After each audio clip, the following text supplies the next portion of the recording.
This podcast is intended for mature audiences. Listener discretion is advised. Out of the Ashes presents Missing Dad. I might have ended up on the wrong side of the tracks if Pops wouldn't have pulled me back and said, yo. Each episode is a thought-provoking interview with people across all walks of life to see how they were affected by missing key pieces in their relationship with their dad. Told him as a youngster, he'll be the greatest man alive. And now your hosts, Coley Harris and Amar Melton. This episode of the Missing Dad podcast is proudly sponsored by Breakthrough Inertia, empowering tomorrow's leaders one life at a time. Breakthrough Inertia addresses critical issues such as drug abuse, peer pressure, crime, and poverty, offering hope, love, and purpose to at-risk youth. What sets them apart? Their focus on connection. Through programs like their 12-week youth empowerment program and TRAP travel program, they foster resilience and essential skills in a nurturing environment. Plus, their 100-grand program turns youthful creativity into professional artistry, showcasing talents to high-end clients. Ready to make a difference?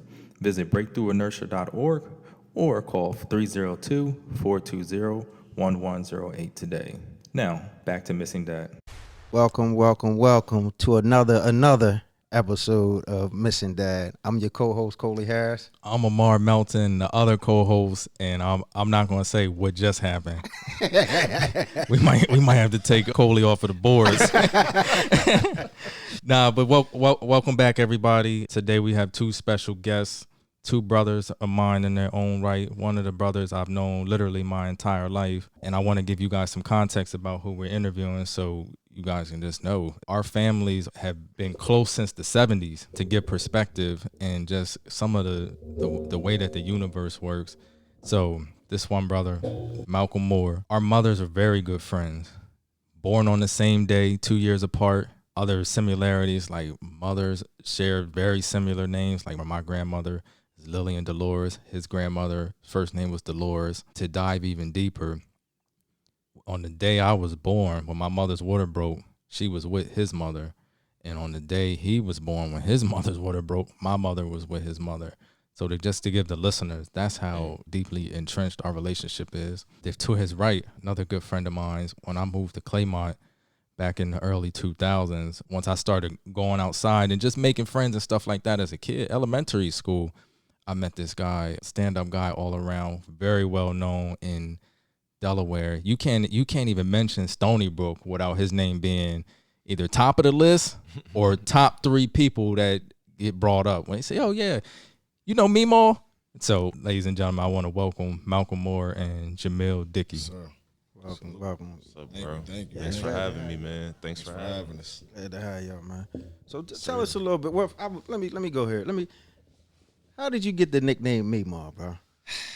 The name Meemaw, man. I'm gonna keep it plain and simple. Me being the youngest of my family of five, my mom, my pops in the household, my brother, and my sister, everybody had a nickname in the household, and I'm the only one without a nickname at this time. And I just remember we was all sitting in the living room in Stony Brook, and I'm 2 years old. My sister, we 3 years apart.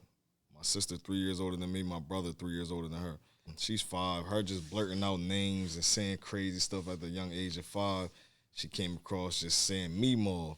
And my pops, he was like the enforcer, so he was like, you know what, that got a little ring to it. That's different. I like that. Nah, let's go. We gonna go with that. So we went with Meemaw, and then that just been my name ever since, man. It just been my name. It just been my name ever since. I got it tattooed on me. I don't have no meaning for it. One of these days, I'm gonna definitely make a meaning for it. But I heard from a next door neighbor on the Stony Brook, Mr. Dan. They originated from down south. This is a white Caucasian man that used to help fix our bikes and stuff when we was young boys and teach us how to fix our bikes and things and give us tools and let us borrow them and stuff. He told me, he said, man, you know your name means grandmom down south. So from time to time, I try to throw that out there to people like, yeah, you know, grandmom, that bring people in like that. That bring people to bring everybody together, bring the family together. So I kind of entangle that in what the meaning is of my name and all that. But that's what it is, though, man. That's how it got me more. Solid, bro. Tell us a little bit about yourself. Then you next, Malcolm. Tell us a little bit about yourselves, man. A little bit about myself. It all started in Stony Brook. I want to just touch base on this. I used to be a nerd. I was 12 years old. I remember this. I was 12 years old when I first jumped off the porch, meaning when I first started getting into the streets and going outside and being around different things in society. I was 12 years old. I seen a lot. And I used to just remember, like, I was just this nerd kid that used to like playing Game Boys with my friends around the corner.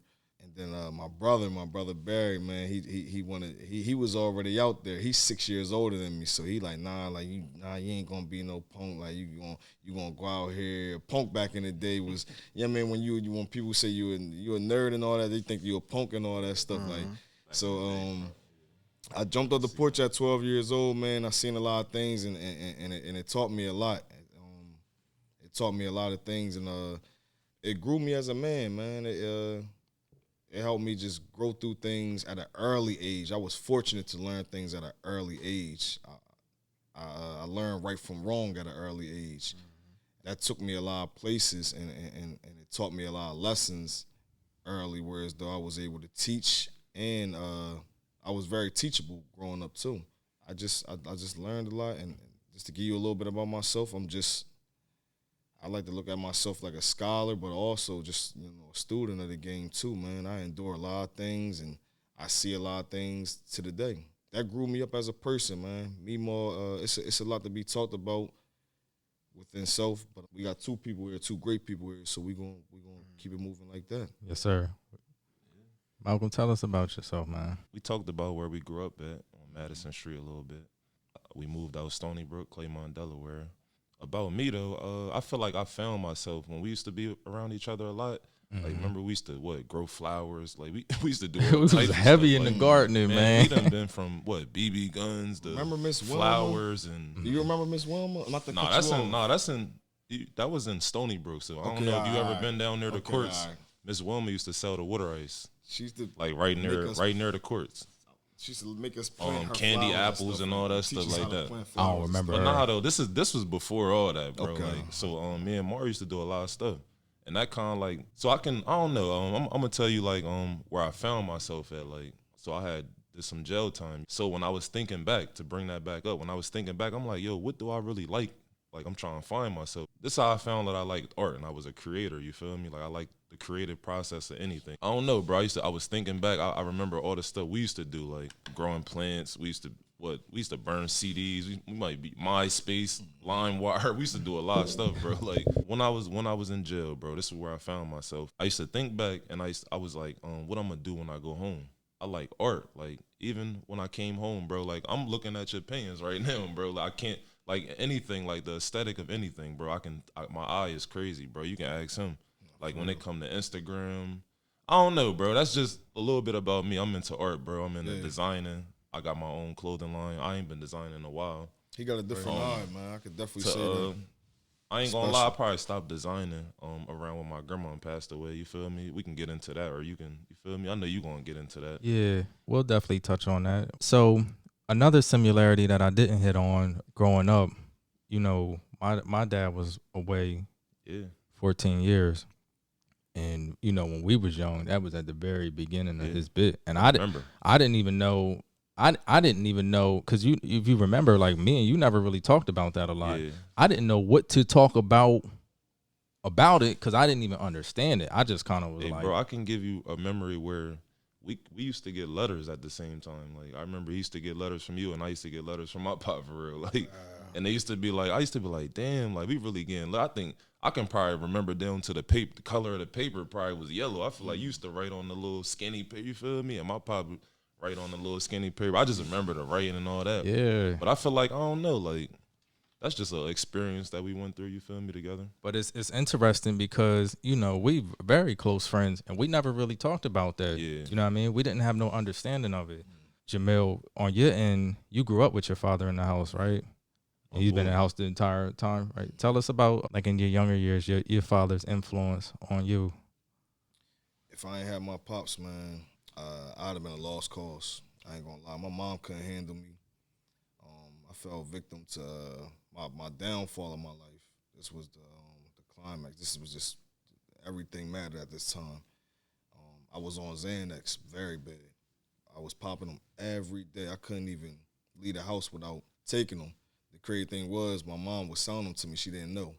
I would tell her, yo, I'm gonna take these because she didn't pop them. She would flush them down the toilet. She knows now. She knows today. She been new. You know what I mean, it took her a while to figure out and everything. My pops, he different. He's a Martian, man. And he just always knew. He studied all his kids, and he just knew. Like, even when I first talked to him, and I told him, I don't want to lie to y'all. I smoke a little bit of weed from time to time.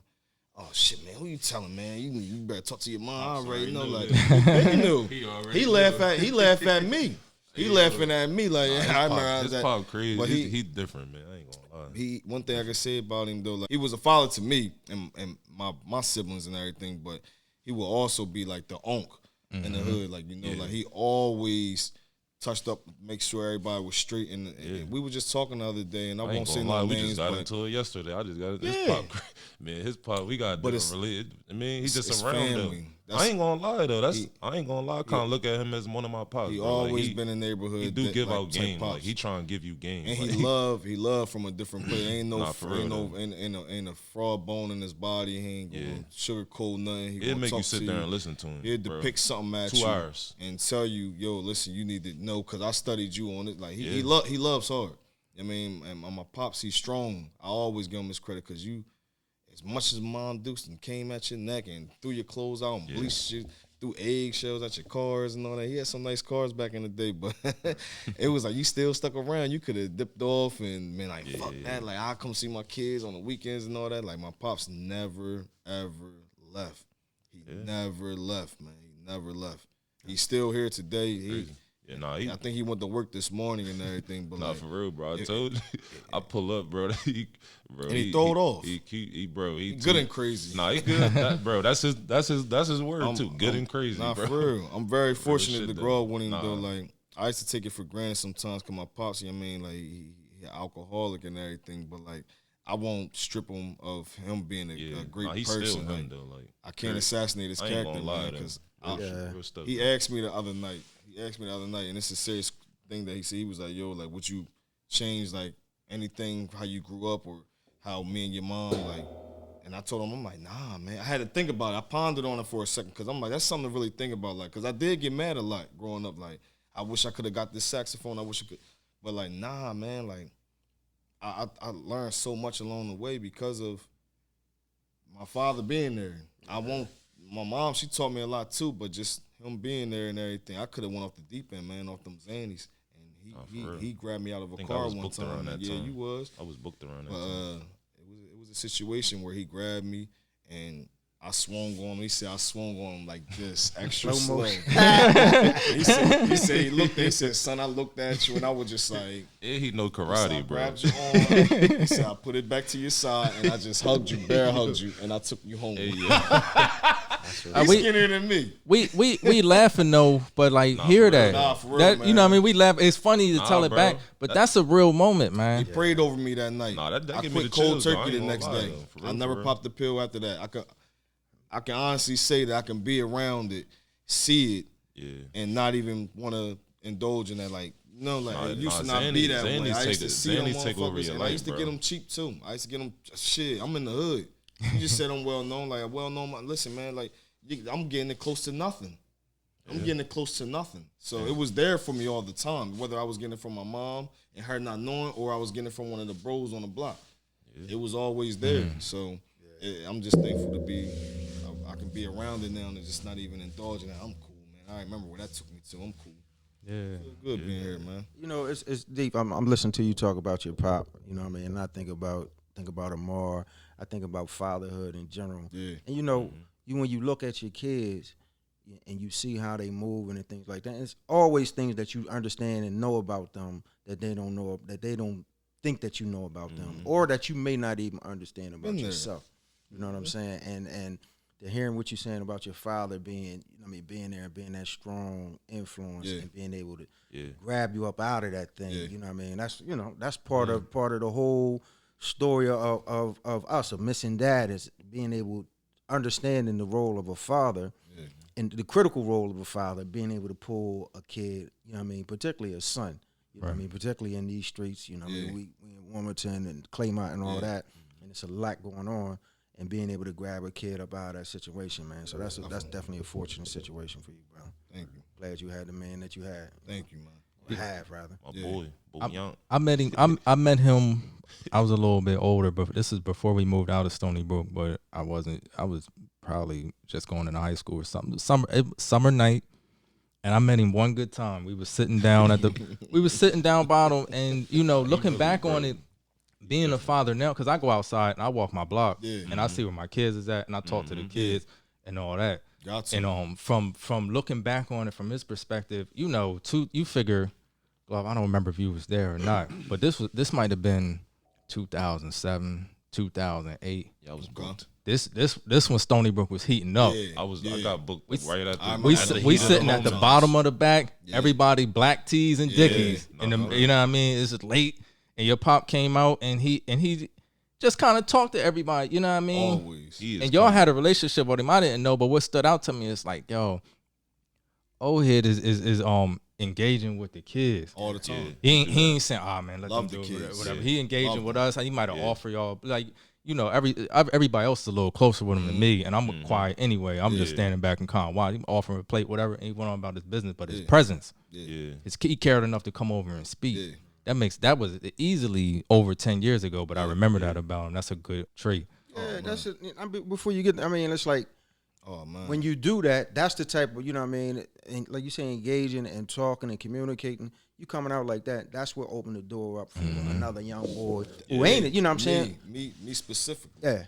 Yeah. I don't mean to cut No, you go off. ahead. But me being that man's son, you said that me more. When I hear about you, you well known that I gotta give thanks to my mom and my dad on that. Yeah. Because it's people that I might touch or I might talk to. My mom, she was working at PS. She was the lunch lady.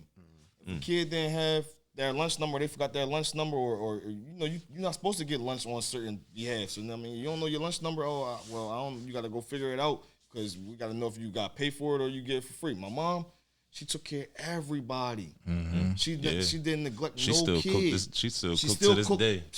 My parents, I grew around great parents. I'm very fortunate for that. And they come and me growing around that, I do the same thing. I love kids. I love people, period. I deal with different personalities daily. That helped me a lot along the way, man. Yeah. My pops, he buy ice cream for them kids outside. My mom used to be mad for real because bill money and the bills need to pay. Cause she crazy too, but but pops, he just he doing due diligence, man. They definitely. He said God told him to do that is my mom and pop too though. For real. That's how close. Yeah, not for real. They asked about when me and him go. Me and him, we don't beef. We might be beefing little bit. We got a brotherly. Mom Duke's looking for me, bro. Yeah, where he at? They worrying about him. Where our up. son at? Where my son at? I haven't seen him in a while. Y'all feuding with each other. Nah, all right, y'all make up. Nah, and then we'll end up. Yo, bro, my fault, man. I love you, man. We'll end up having a conversation. Yeah, and that's what I love about him. Like, I don't care how much we go through. Like, we go through it a lot. We very different, but we very different. And I love you no differently than I love him. Yeah. You feel me? This is how we was groomed in Stonybrook. That's why I think that this need to be put out there. Because we didn't just grow up in no regular hood. I need people to understand that. When this get put out there, we didn't grow up in no regular hood. It was structured whereas though you could go to your next door neighbor and you can grab 4 slices of bread with no problem, no hesitation. Nah, for real. Because you ain't got no bread in the household. You can come to my crib and get a box of cereal or whatever. All right, we only got we ain't got the honey nut Cheerios, but we got the regular joint. Yeah, we got a little bit of sugar that you can put here. Put a little bit of sugar in here and put it on there or whatever and make it good. That's all we got. But we helped each other along the way. Yeah. Everybody in Stonybrook was that way. When everybody in Stonybrook see this, they gonna comment on this. And they gonna be like, "What? I remember." It's so community much to talk about. Community. It was. I apologize for getting hyped, but man, Nah, listen, he got a story, man. You gotta cut him up a little bit. I just think it helped us all. It helped us all. Nah, you be talking. You talking stuff though. Nah, I was just, and the point I was getting at was just the fact that going out as a man, as being a father, and going out, being able to create the relationship. And where kids can come to you about different things. Because a lot of young people, whatever the case may be, you might be out there fumbling, doing whatever, and they ain't got nobody to talk to. So we tend, you know what I mean, sometimes people got the blinders on and they see youngins out there and they just want to kind of cast them away and stay away from them. But if you put that out there, you know what I mean, you open up that door, you extend that olive branch to them, be able to communicate with them. You can help somebody, you can save somebody's life. True story, That's man. real talk. Save somebody's life. That's real talk. So for the listeners in the timeline, I'm gonna move us up to around. And Mimo, thanks for that context, man. That's helpful. You talking about overall Stonebook, right? Yeah. I'm gonna dial back in on me and Malcolm's relationship, and I just explained to y'all how close we are. We start getting in the teenage years, right? Mm-hmm. And things. I won't say things changed. I don't feel like things ever changed between us, but I feel like things changed inside of us. Yeah. You know what I mean? We started kind of growing into our own in the environment. Just I think how we were raised and things just started to kind of shift a little bit. You went away for your first bit. Mm-hmm. So walk us through from what you care to share, right? Walk us through what life was like for you up until that point when you finally got arrested. I know you shared some things with me offline. Tell us about that. I can take you to the day, bro. So I ain't gonna lie, it was, man, we was doing a whole bunch of crazy stuff. Where we from, you feel me? Just everybody around. It was at least a good 40 of us every day, to keep it real with you. But so I mean, they ran in my house. I mean, took me away, found the gun. You feel me? That was my first bit. I had got 4 years, but how old were you? I was 15. 15. So I came home when I was 19. I did 4 straight, 4 mandatory. If you was 15, because you got locked up around your birthday too, wasn't it? Or was it in the summer? July, summer. It was in the summer. If the summer you was 15, I must have been 15, about to turn 16. About to turn 16. 9th grade, I'm 15 turning 16. I think I was 9th grade. I'm pretty sure it was 9th grade. You got locked up in the summer, and which definitely put a damper on the whole summer because of 2 days prior. I think maybe was it that week when G had an incident. Bro, all that stuff happened. Listen, let me tell you though. I'm gonna break it down for you, bro. So G, we was on the side, bro, and it's crazy. We can say it now. Like G had his joint, you feel me, and it was kind of broken, you feel me. We just had one joint in the top of the, you feel me? So we was on the side of the wall just chilling, and it went off on him, hit him in his leg, and you know me panicking, I called from my house number, like, so you know they already looking at my house, you feel me? They already watching out back of my house because I'm on house arrest at this time, so everybody's out back of my house, you feel me? Everybody, you know they gonna come, you know we brothers, so like my boy on house arrest, we out back at his crib every day, you feel me? So the next day somebody had did something to the ice cream truck up. Before you skim past that, just to give the listeners, so with the incident with G, they locked G up. Yeah, they locked him up. He got locked up before me. It was they locked him up for something that he essentially did to himself. Exactly. And but for real, to keep it real with you, we told, like, when they came, we told them somebody shot at us through the gate. But they still wasn't supposed to. But you know they seen how it went in his leg, so it was like. And when you do that, you get gunpowder residue on your hands. So from a kid perspective, the story makes sense. From their perspective, kids, they okay, buddy, right. We're gonna holler at him down put here. These cuffs on. Go ahead, get in the back of the court. So that put a damper on things. And then shortly after, they was watching my house all that whole probably 2 weeks, 3 weeks for real. Like, right, we was doing crazy stuff like for that whole month. Yeah, like, we was. So you look at you look at that, and from me, from a standpoint, like, we all cool, but I never really was all the way in anything. Nah, you wasn't in nothing. Like, you probably came around I came to you for real. Like, I'm breezing through, dapping. Like, I know the handshakes, and then I'm out. Respect, nah, for real though. You have That's respect. You have respect though. You have respect because of your brother. Yeah, nah, for real. And it was. I'm not gonna say because of your brother. Nah, you good. Met you on your own. Yeah. And all that, you good? Encounters you and everything, and then accepts. I mean, you know how it is. I know. You ain't saying nothing wrong. You know, people. You know, we was just younger. Like, you know, people back in the day. When you know, even anywhere though, not even where we was at, anywhere in the world. Like, you know how it is. You come outside. But if you already in though, and you tell somebody, yo, that person, don't mess with them. Don't. You know what I mean? And that's what happened. Because that's when I first met. We used to call you Lil Malk. Mm-hmm. That's what I remember. That's funny. But it's funny because No, that's we made true, it though. That's funny. true. That That's way. We was funny like that. That's how close we is, though. Say we wasn't, Mark. We was funny like that. Yeah. We had he was Baby Boy. Nah, Everybody. My name was, I'm the youngest out of it. Well, my name was Boog, but Nice used to be OJ Simpson because he used to do this little cross like OJ. Like everybody had like a funny name. Yeah. We put a twist on it. But I mean, that's natural. But- My pop been friends with his friends for 40 years. Yeah. They got crazy nicknames or whatever. That's just kind of how it goes. Yeah. You know what I'm saying? Pope lips. So back to the so I'm in 9th grade, coming off a summer of that. Mm-hmm. Loud music, a lot of fun, and a lot of trauma and heartache. Yeah.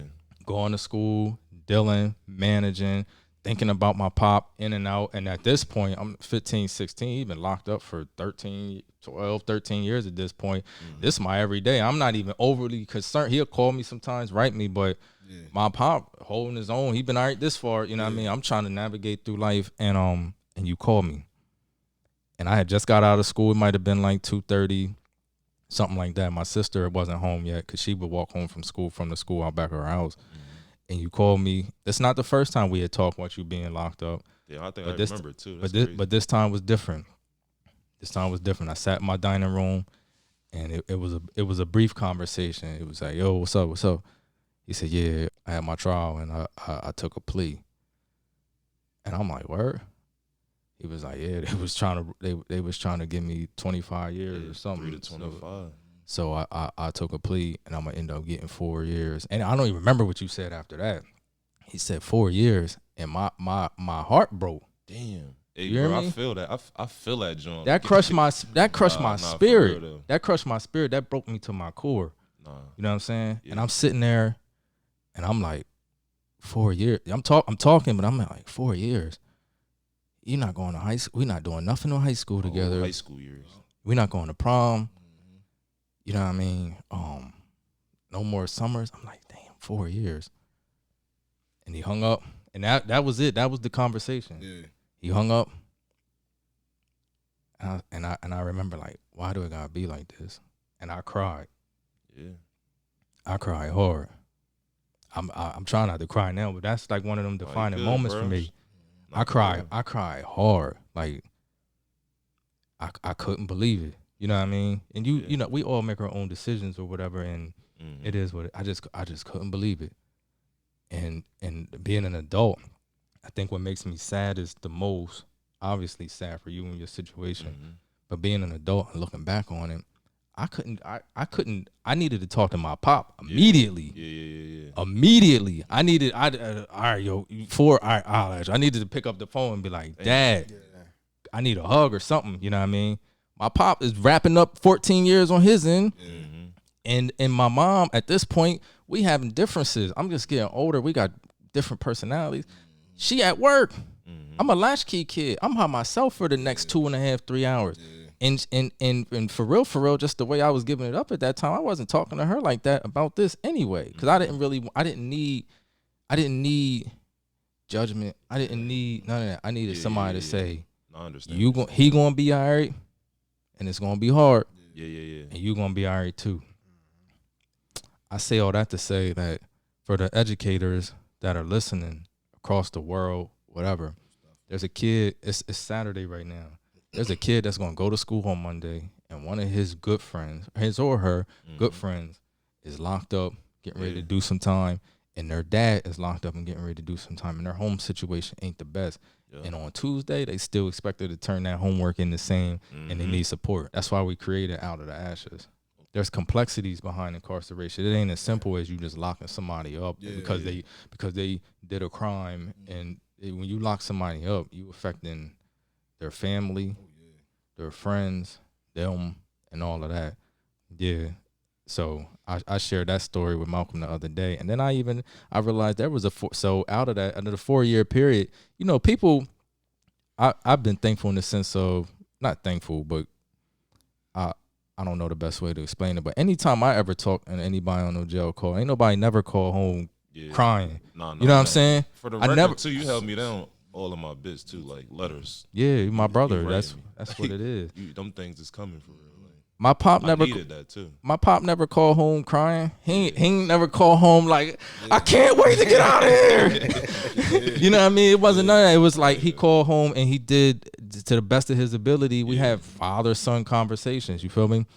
But there was a 4-year gap. I didn't know what you was going through. So I asked you the other day on the phone. I said, yo, you ever did 23-1? And he said 23-1. They was locking me down for 2 days and let me out for an hour. I've been in the shoe before. What's this shoe program he's speaking of? Program come from California Secure Housing Unit down there. It's from Cali, right? Yeah, that's where it's from. Yep. What is it? It's maximum. It's max maximum security. Max. You in the Max, room, bro. max. Like, so when I first went to Smyrna, you know, I went down there. This was at What the year end. Did you go down there? It was at the end of that 4 years. So what I went to, it was like 2010. I went down there. Okay. So I went down there from like my last 9 months or something. But you know, you got to start in the back.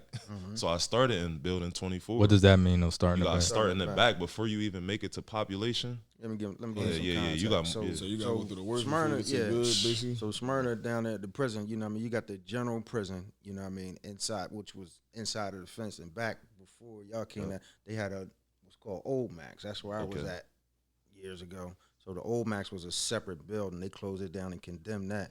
But then they built, it was a big cornfield in the back, and they built the chow halls down there. Okay. It's a whole line of chow halls down there. And then back on the other side is, you know what I mean, they call them moving the shoe. It's maximum housing unit and then the secure housing unit. So he was back in the shoe.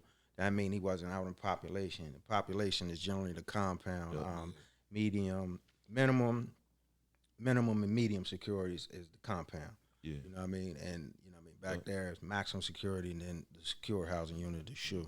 They basically judge you off how many points you got. Like, so if you come from up here, Gander or something, wherever you come from, and you got high points from write-ups and that, you going straight to the back. It ain't even just write-ups. They ain't give you with your charge. Oh yeah, definitely. Charge, your age. I was 18. Stuff like that. You automatically going back there. Your points going to automatically put you everything. Everything is a point there. or two or three, something like that. It's a risk. And I was 18 years old, so I'm I'm going straight back there. Yeah. So not to go ahead. I was going to No, I was just gonna say because you was telling me, and I mean, I know jail's not sweet by any sense of the imagination, but to have somebody locked down for 2 days on and then out for an hour. They gave me, when I first went down there, the cellie that they put me in the cell with had double life, bro. Like I got 9 months left. What am I talking to him about? Like, you feel me? So I had to.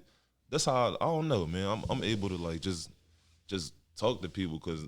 Imagine you in a little cell with a person that got double life. Like, he's not worrying about nothing else. Like, and then, I started there, and then I went all the way to the back where I had my own room because I was getting write-ups, opening razors, cutting my hair. But, you know, I don't know. It is definitely, it's if you ain't mentally strong, like, you break back there. What was your mindset like? You gotta be mentally My strong. mindset? Yeah. I kind of was about to go home, bro. I'm sketching stuff, like, I'm mentally, I'm probably 3 years ahead where I was at, bro. You gotta really be, like, you can't be there, bro. Like, I'm telling you. Yeah, you gotta really have you really gotta have you gotta be, like, have an imagination. Yeah. Like, seriously though, like. You gotta protect your mind. You gotta protect your mind and psychology. You gotta read, do all. You can't be sick, man. I'm telling you, bro. I might got somebody in the next cell to me going crazy all day, screaming.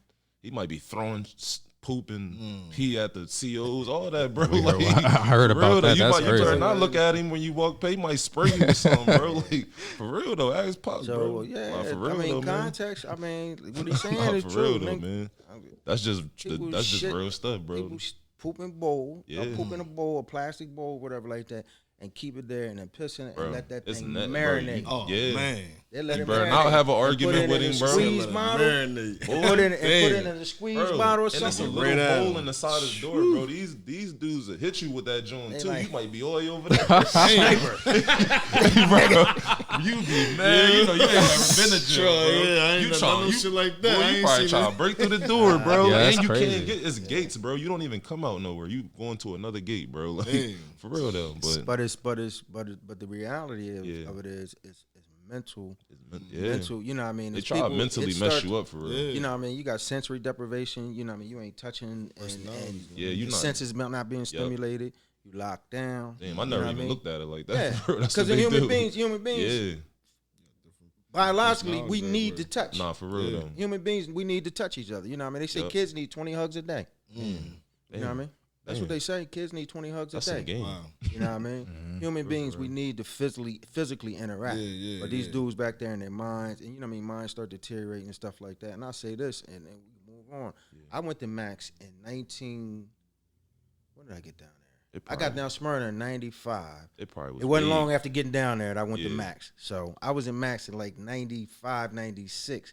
It's dudes that I met on the comp and met in Max back then in 96 that had been there for years before I even got there. Man, yeah. And I spent 14 years in there, and they never touched the compound. It'd be people back there for years, like you just Never said. touched For the real. compound. Like, Wow. so Never. imagine how their mind is if you're not mentally strong. Like, I was thinking about it's an old head that used to be that was down there, dude named old head named Pope. Pope never hit the compound. And it was another old head called Macaroni Tony.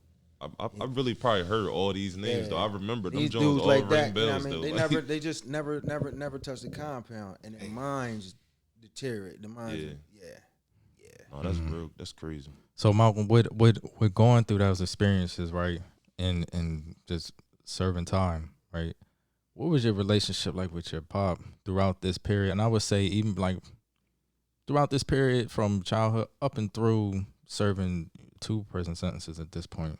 Bro, so like I told you, when I feel like, so when I was doing my 4 years, my pop in and out of jail, bro. Like, I don't know what, I really don't really know what he be doing, but I used to see him in the hallway when I was on the new side, it's Gander, and when I was in Gander Hill. I used to see him, yo, what's up? Like, that's all it was. And to this day, well, to like maybe like a year ago, he used to text me every day, yo, good morning, good night. But I feel like I can give you a little story, bro. Like, he wasn't with me, but it was me, my other boy Bam, and my other boy for 3. And we was going, you know, we just late night on the weekend, we getting a bottle down there near Riverside. You feel me? So I'm walking in the liquor store, I see him out front, bro, looking crazy. I'm like, damn. I turn around, go back to my car. Like, it kind of like broke me a little bit. Yeah. So when they got back in the car, I'm like, they like, yo, why you turn around, bro? I'm like, man, bro, I just seen my pop out front of the joint. He looked crazy, bro. But like, he was still texting me though, like, you feel me? But I never was like, cause I don't know, like our relationship, I don't know, like you can kind of, he probably can tell you, I don't have no relationship with my pop, but we was texting at that moment until I seen him that day, and I was like, damn. And then I feel like he booked right now or something, like, you feel me? And because of our relationship, I don't really have a relationship with my other grandma, so right, I don't know. No, I told Glove, I forget the exact words I said at that time when you did tell me that, but I, like, me personally, I was like, damn, I wish that you would have just, you know what I mean, just said something to him. Yeah, you right though, but you know, I'm like you recognize him and then see if he recognized you also, like, or he'd have recognized me. You know what I mean? But it could have been a game changer. No, like, you right. You could have made his whole day, and it could have changed whatever perspective mindset he was in at that time. No, you right. So everybody have an off day, and everybody have an off time. Like, just, you know, this sometimes, like you said, like, just need to be touched as a human. You feel? No, you right though. Yeah, and I think it all matters. I think the parent-child relationship is complex. Yeah, period. It is. Yeah. The father-son relationship is complex, sir. It's even. I ain't gonna lie. I look up to yo. I look up to him and his pop. Like, I look at it, but I'm like, we don't really got no relationship with each other like that. So I just kind of like. It's I'm sure I met him maybe a handful of times. I don't know him by any stretch, and I couldn't point him out of a crowd. But I'll say this: he probably had his fair share of extreme life experiences, and you have yours, and you 30. Yeah, and I don't even look at him in a bad way for real. Like, no, I'm not for saying real. that. I was just throwing it out there. Like, got you. You 30. You 31. He, however, life. You know what I mean. But the beauty of life, from what I found, is how things are today aren't necessarily how they are tomorrow. And we, for real, you know, by the grace of God, hopefully we all live long lives, and I think we will. Yeah. Life is long and precious, and precious, and things change. How it is today isn't necessarily how it may be tomorrow.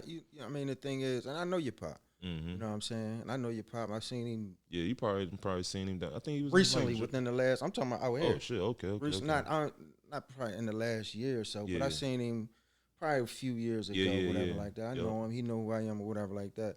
But, you know, I don't make no excuses for nobody, but it's reasons for everything. Yeah. You know what I mean? It I look at is. you like that. There's reasons for everything. And, you know, I just encourage you, man, just keep yourself in a space, man, of openness, being well, you know what I mean, being willing to have the Yeah. conversations when it's I when always, man. He texts me, I'm out, you texting him right back. You good? You feel me? Holidays. You Yeah. feel me? But I feel like he went down to a level where he like, man, I can't keep, cause I don't know. I feel like I feel like he might be locked up right now. But I'm talking about when we was talking. I just feel like he was just keeping in contact with me, making sure I'm good. And then at this point, he probably was just like, man, I don't know, maybe. Right. I don't know, you know, I don't know. I can't really speak for him, but that's cool. So I want us to close out. We both have a wealth of life experiences. You know your life experience is different from me, Moles, and I really want y'all to give a message to the listeners, because I suspect, you know, people our age is gonna listen to it, the community is gonna listen to it. I think a lot of younger people will stumble across this one day. Mimo, I'll start with you. Give a word of advice to the I'll even flip it. The 12-year-old that got his mom and his dad that's growing up in this environment where things might not be optimal and they considering kind of jumping off the porch, but they might not necessarily want to. Give some advice to them. A couple words of wisdom. First thing first, always be you, man. Just live in self. Don't try to be something you're not. Don't try to create an image that you can't maintain. And I live by these three phrases, man. This what kept me alive, actually. These three phrases. So I'm gonna impute this to the world. You stay focused. What camera am I looking in?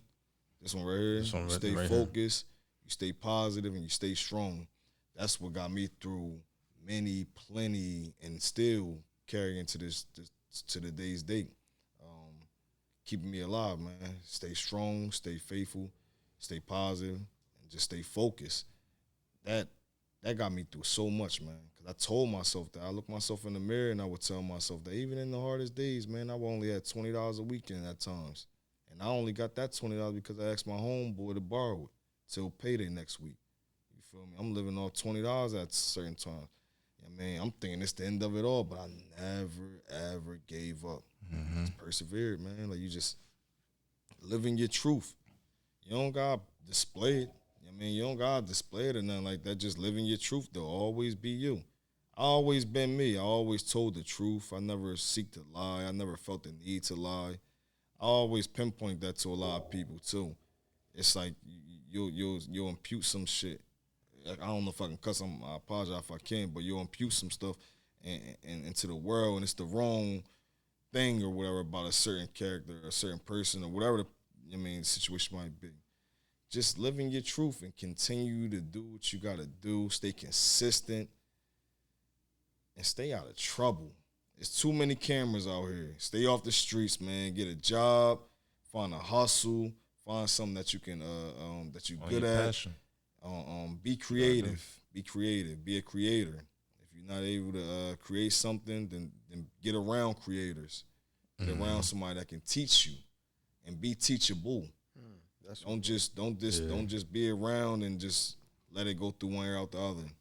A lot of people is not teachable out here. It's a lot of people that's not teachable. Some people they'll argue with you and stuff. They'll think that you coming down on them and stuff. When all I'm trying to do is just show you that I know something that you might not know. And even if you don't know, at least be receptive enough to say, okay, I heard this from this person. You might go and do your own research and then get something else and be like, okay, well, he did touch on that, and that was right, but I see this loophole too. So just be receptive, man.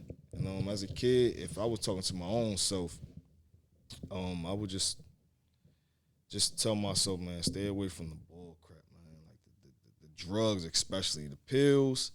Please, man. Please stay away from them pills, man. They fake out here. They fabricated. It's no good for nobody, man. Yeah. People just making them out of their basement or just Yeah, seriously. It's not funny though, man, because Sucks. people dying from them, man. for So real. like I think that's something that I did a little research on that too, but I won't get too far into that. But it's serious, and it is taking over, and it is in our huts and in our communities and stuff.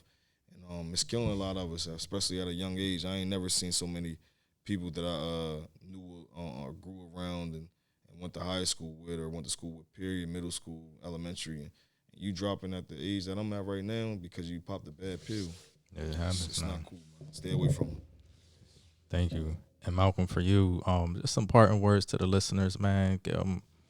You, like I said, you've been through a lot. You got a wealth of experience, but the beauty of it is not only are you still here, and you standing tall as a man. You know what I mean? You've been home for a few years and you finding your way. What's your advice to somebody who 14 and they might be knee deep in some stuff going down that path, man? I say like, you said they going down the path. They could be, man. What would you say? What would you say to yourself at 14, man, if you could have heard these words that would have guided you maybe down a different road?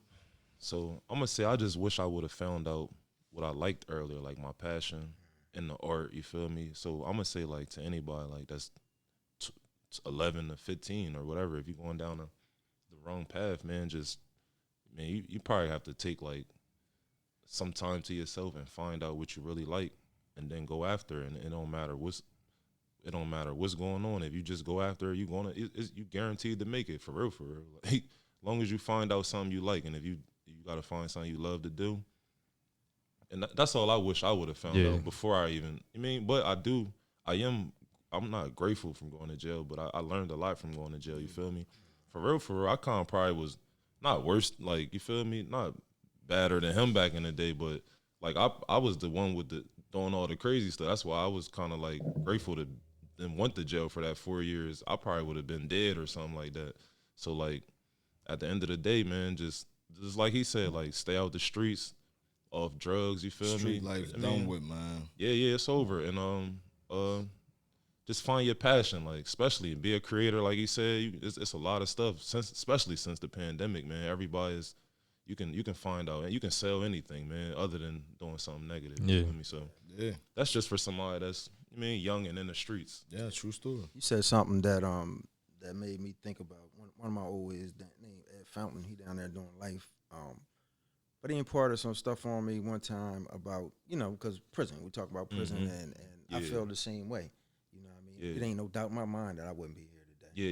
Yeah. I was just Nah, for real though. on some other stuff. Yeah. You know Nah, what I that's mean? real stuff though. But he said to me, he said, it ain't really the prison. It's just we get out here in this world and we get to moving so fast, chasing and trying to figure stuff out. You know what I mean? Particularly if you coming from a struggling neighborhood or struggling household or whatever, you trying to figure things out, and your mind or minds, we stay so active, man, that we don't get a chance to just stop. Yeah. And stop and being able to look at what's really going on and be able to Look assess from the our outside, life and everything that's going on around us. You know what I'm saying? So them 4 years that you did down there, what I hear from you is, I ain't gonna being lie, that able was to my find- first bid, bro. Yeah. That was my first bid. I did time after that, but we can say that for the next episode. Now, I'm really the reason why that's important is so poignant to me is because it's a young age, and those are them formidable years where them 4 years to me as somebody that age, not 15, but a little bit older, 4 years is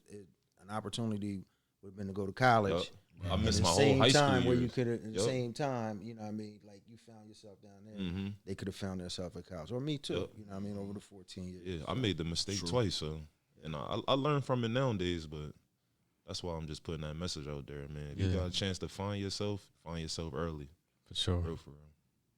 So, brothers, man, thank you. Thank you for the transparency, sharing. Y'all share some delicate things, man, and hopefully our listeners hear it. And even if they take one nugget from it, we did our job today. So, with that being said, my name is Amar Melton. My name is Coley Harris. Thank you for listening to Missing Dad.